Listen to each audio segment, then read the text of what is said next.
O Senhor esteja convosco. Ele está no meio de nós. Proclamação do Evangelho de Jesus Cristo segundo Lucas. Glória a vós, Senhor.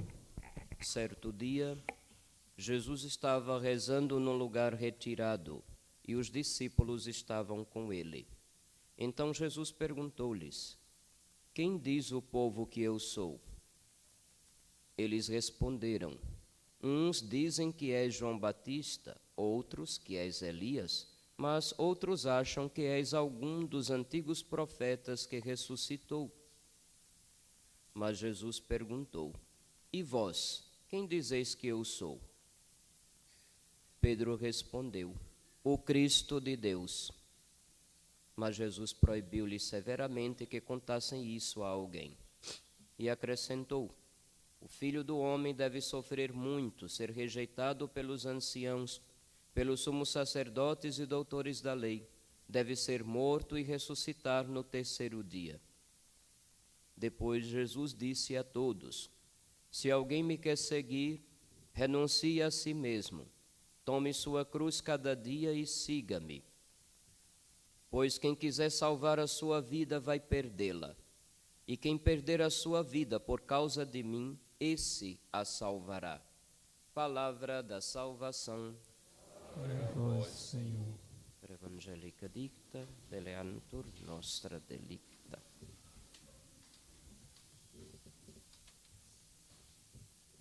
Filhos, voltamos ao tempo comum, o tempo em que a nossa esperança precisa ser constantemente alimentada. É por isso que a igreja se reveste de paramentos de cor verde, para significar essa esperança que vai sendo alimentada continuamente no contato com o Evangelho de Nosso Senhor, com a Palavra de Deus como um todo. Para que a nossa esperança seja alimentada, falamos de esperança porque estamos vivendo o Ano Santo, somos peregrinos de esperança. A esperança é aquela virtude que faz a gente não perder de vista a meta, o foco, Nosso Senhor, o céu. É a virtude que nos ajuda a ter isto como objetivo, como meta. Manter o foco, os olhos fixos em Jesus. Em qual Jesus?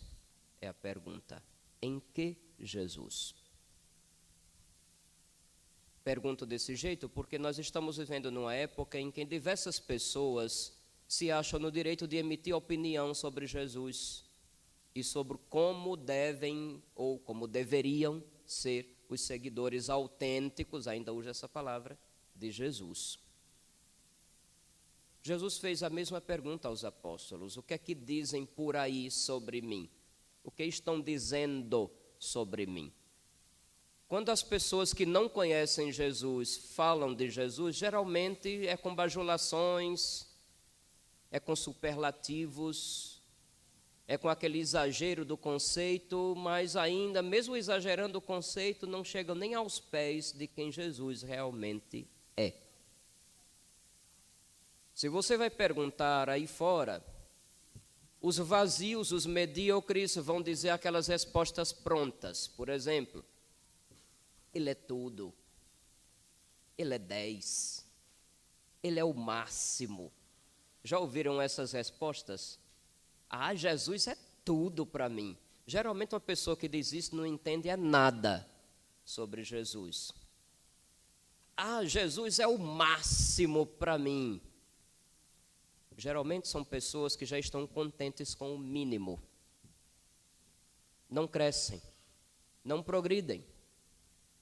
Quem é Jesus? Os que não conhecem vão dizer. E é interessante que naquele tempo, naquele instante da história, uns diziam que era João Batista. João Batista atraiu muita gente, atraiu a atenção e atraiu também o ódio de quem tinha o poder neste mundo.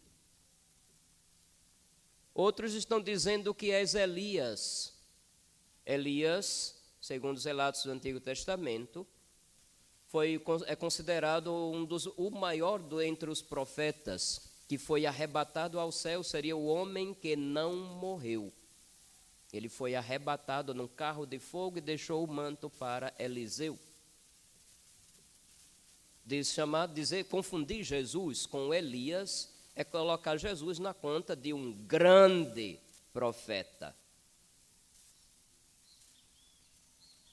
Mas outros acham que és algum dos antigos profetas que ressuscitou. Traduzindo, o povo tinha Jesus em alta conta. Não era coisa mínima, não era coisa pouca. Mas ninguém sabia dizer quem ele é, de fato. Ninguém. Hoje o palavreado muda. Alguns dizem que ele foi o maior psicólogo que já existiu. Outros dizem, é o maior médico que já existiu. Outros dizem, a maior inteligência do universo. Outros dizem, o espírito iluminado. Isso eu estou dizendo porque são títulos de obras literárias, viu? Não é invenção. Depois vocês repassam o vídeo do canal no YouTube e vendo essas expressões, faça pesquisa, você vai encontrar os livros com cada um desses títulos. Mas isso tudo é dito por pessoas que não o conhecem. Não o conhecem. Não tem proximidade, não tem intimidade. Não deixaram Jesus dizer quem ele próprio é. Não deixaram Jesus mostrar o que ele é, ou quem ele é e o que ele faz.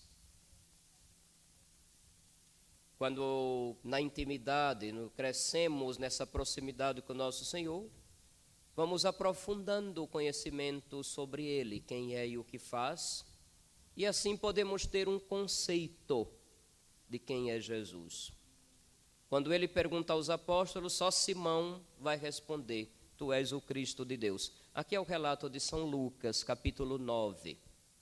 Quando comparamos com o relato do Evangelho de São Mateus, os textos são mais completos.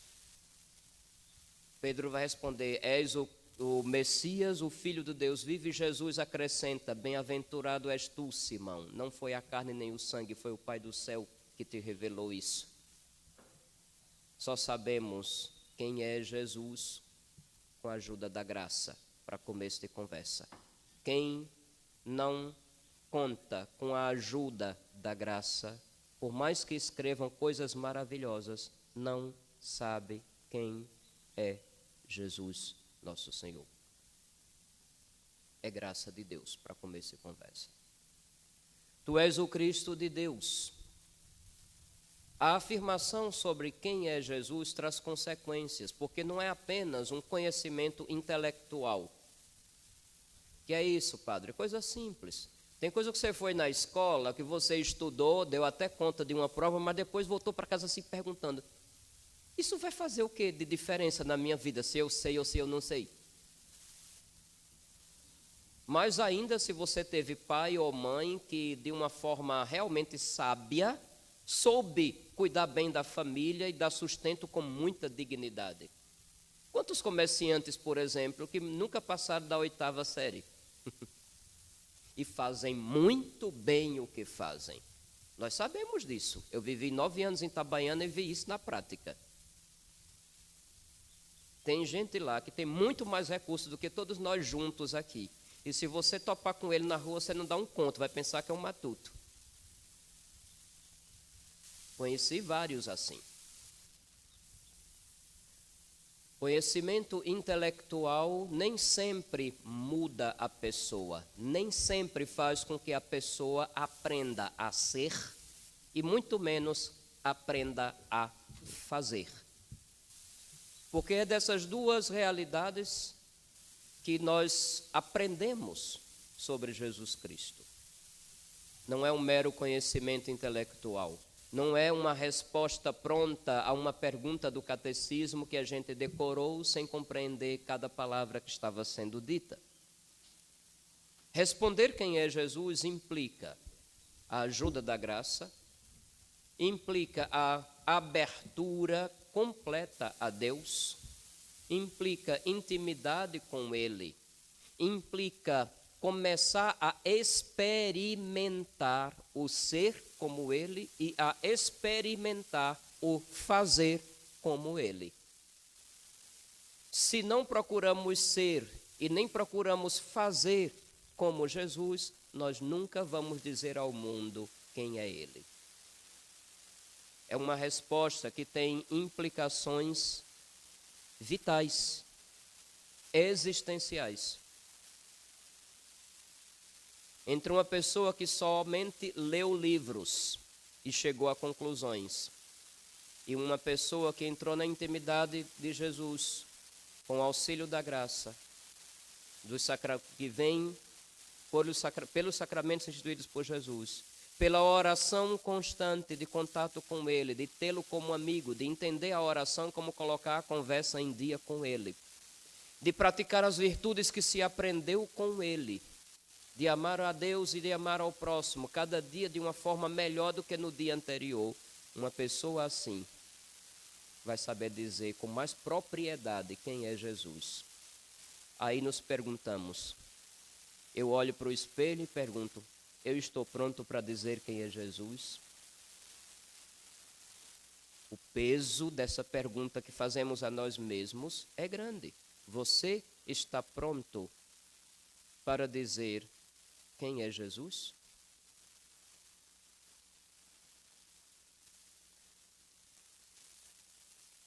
Tem procurado os sacramentos?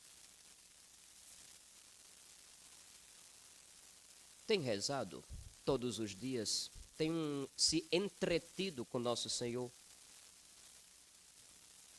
Tem Ele como amigo a quem eu confidencio todas as coisas que eu estou vivendo? Alegrias, tristezas, dúvidas, revoltas? Qual é a virtude que você aprendeu com Jesus e está pondo em prática? Qual é o serviço a Deus e ao próximo que já é uma realidade no seu dia a dia?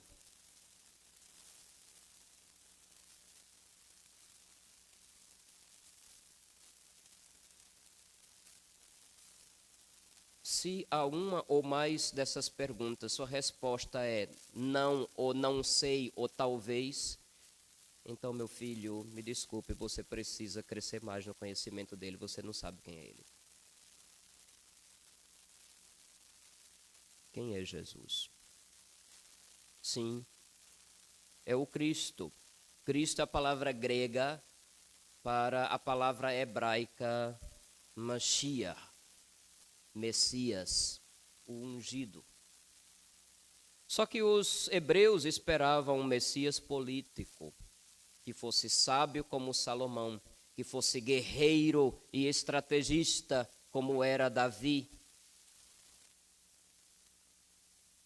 que fizesse de novo Israel ser um povo independente, altivo, que mostrasse poder.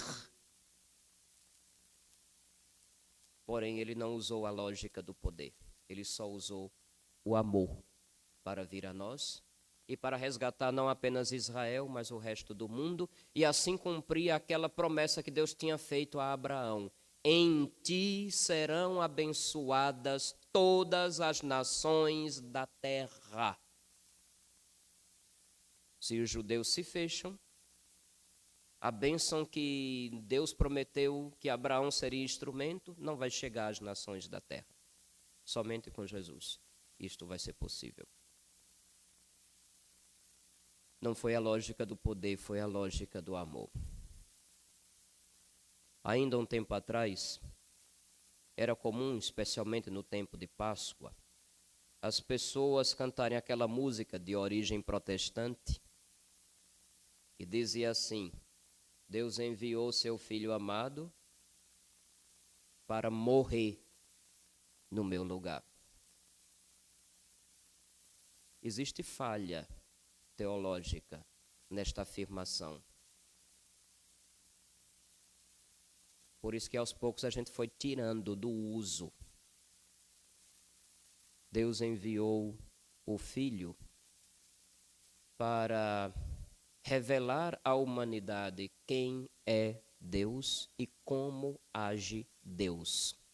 E como mandou numa carne humana, ao mesmo tempo que revela quem é Deus e o que faz Deus, ele também veio nos dizer quem é o ser humano criado por ele e como age o ser humano criado por ele.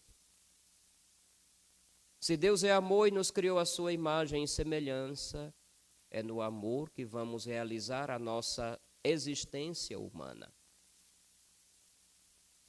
E o amor, segundo Deus, não conhece limites. Não tem a medida fechada. O amor, segundo Deus, é ilimitado. O amor, segundo Deus, não tem medida. Eu sei que alguns às vezes vão dizer, mas isso é tão radical, precisava morrer? Não necessariamente precisava morrer. Porém, o amor vindo a um mundo tomado pelo ódio, para ser fiel a si mesmo, para ser fiel ao amor, se exporia o extremo amor ao extremo ódio. Na cruz, que nosso Senhor anuncia logo em seguida a pergunta e as respostas que obteve, na cruz se mostra até que ponto Deus vai por amor a nós. Olha para a cruz, esta é a minha grande prova. Ninguém te ama como eu. Olharão para aqueles que transpassaram. Vão chorá-lo como se chora a perda de um filho único. Olharão para aquele que transpassaram. Haverá um grande pranto, mas naquele dia haverá uma fonte acessível à casa de Davi que purificará o povo. Todos fomos batizados em Cristo e nos revestimos de Cristo, diz São Paulo aos Gálatas. Então, se isto é uma realidade, não existe mais muro, não existe mais fronteira entre povos, nações distintas. Nós celebramos isso, hoje faz 15 dias, quando celebramos Pentecostes, que já por ação do Espírito Santo, os apóstolos anunciando as maravilhas de Deus e cada estrangeiro entendendo tudo, o verdadeiro dom das línguas, e não fazer xabalabá. Ele é o verdadeiro. Cristo revela quem é Deus. E à medida que conhecemos quem é Deus, podemos conhecer quem somos nós, já que fomos criados à sua imagem e semelhança. Eu não precisaria dizer mais nada. Apenas repetir aquele conselho que eu tenho dado já há 7 anos e meio. Conheça Jesus. E você vai ter o critério para saber se a sua existência está indo pelo caminho certo, se vale a pena ou não. O resto vai ser consequência. Conheça Jesus. O que dizem por aí sobre ele? Todos vocês já sabem. E vocês, como se Cristo dissesse assim, vocês que estão convivendo comigo todo santo dia, vocês que fazem parte da minha intimidade todo santo dia, com quem partilhamos tudo, quem sou eu? Se não há uma partilha de tudo com o Senhor, não saberemos dizer. E se não soubermos dizer, então a nossa humanidade está falhando. A sua existência está falhando. Você está perdendo tempo neste mundo. Se alguém quer me seguir, diz o Senhor, renuncie a si mesmo. Tome sua cruz cada dia e siga-me. De novo, vale recordar. Cruz não é um peso grande que você tem que suportar. Minha cruz é meu marido. Algumas mulheres de homem ruim que não soube escolher antes de casar, só fazem esse lamento o tempo todo. Minha cruz é meu marido. Já tem marido que faz o contrário. Minha cruz é minha mulher, que gasta muito, só me dá prejuízo. Se tem um filho que não souberam educar, vai dizer, minha cruz é aquele traste que eu tenho que aguentar. E às vezes o filho diz a mesma coisa: minhas cruzes são meus pais. Fica pegando o pé direto, são chatos, são isso, são aquilo. Deixa de besteira. O outro não é a cruz. A cruz é qualquer situação que nos custa, porém, para sermos verdadeiros com o que somos e com o que fazemos de verdade, é necessário fazer, é necessário encarar, é necessário viver aquela situação, se quisermos realmente amar a Deus e amar o outro. Porque amar custa. Quem disse que amar não custa? E muitas vezes custa a dor. Madre Teresa dizia: se não doer, não é amor. Porque querendo ou não, amar é você se assumir a uma lógica contrária àquilo que o mundo impõe. Deus escolheu a lógica do amor. E encontrou no mundo a lógica do poder. Claro que vai ter choque. Não tem como escapar. Cruz é isso. Você precisa ser amor, praticar o amor. Mesmo que isso choque com gente que não tem amor no coração. E isso vai acontecer cedo ou tarde. Não fuja da raia. Quem quiser salvar a sua vida vai perdê-la. O importante é ser feliz, o importante é se realizar, pense em você mesmo, deixe os outros para lá, não gaste suas energias. Já viram esse tipo de coach? É assim que diz hoje em dia, né? Tem que usar a palavra em inglês. Sabe o que é um coach? Vocês não sabem, não? Eu uma vez ouvi uma explicação que diz assim: coach é um cara que não conseguiu fazer nada de útil na vida, aí achou mais interessante decorar discursos para convencer os outros de que ele está certo. Então, o coach sempre vai amaciar o ego dos seus ouvintes, coisas que o pároco de Laranjeiras nunca faz. Sabe o que é amaciar o ego, né? Você é o máximo, você nasceu para dar certo, você é vitorioso, abrace a bênção, tome posse.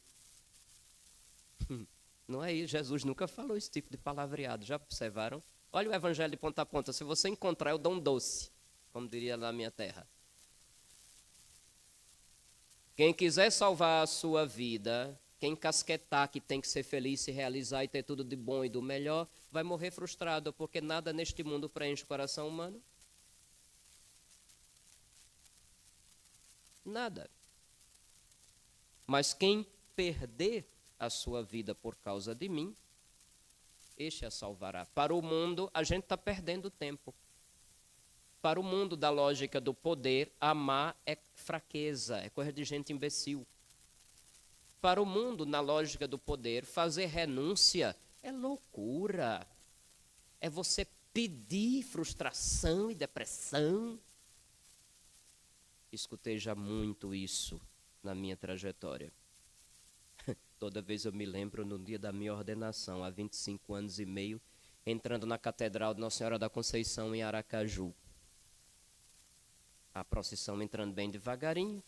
Assim que passamos pela porta, lá, não sei se você conhece a Catedral de Aracaju, né? Você entra, aí logo tem umas colunas assim com aqueles arcos, antes de começar onde ficam os bancos.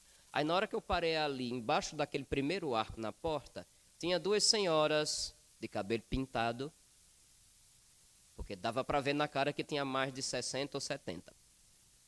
E uma delas olhou assim e disse, uma cutucou, aí a outra olhou assim e disse, coitadinho, tão novinho. Papa Anjo, no meu tempo chamava de Papa Anjo essas safadas, hoje em dia chama de Mucilon, né? Eu aprendi essa semana. Quando era mais novo, chamavam isso de Papa Anjo. Hoje em dia eu ouvi a expressão Mucilon, que diabo é isso, pelo amor de Deus? Bom, paciência. Se alguém quiser me seguir, renuncie a si mesmo. Porque amar é você renunciar a si mesmo. esposo e esposa, aprendam a amar e renunciar a si mesmo para começo e conversa pelo bem do outro. Quando no meio do casal um percebe que o outro está dando amor, ele será provocado a corresponder com amor também, porque amor gera amor. É por aí. Assuma, não importa as consequências. Você terá realmente aprendido com Jesus se assumir sem se importar com as consequências. Porque você será como e você agirá como. Estamos celebrando nesses dias a novena do Sagrado Coração de Jesus. A cada dia meditamos uma característica, um ponto, uma verdade, um aprofundamento sobre o amor do coração de Cristo. A providência quis que este evangelho fosse proclamado hoje, porque é bom lembrar, é na cruz que o amor daquele coração mostra o seu extremo, mostra a sua medida. E se a gente não está disposto a aprender a medida do coração de Cristo, por que nos dizemos devotos dele? Fica só uma pergunta no ar. Não cabe a mim responder. Louvado seja nosso Senhor Jesus Cristo.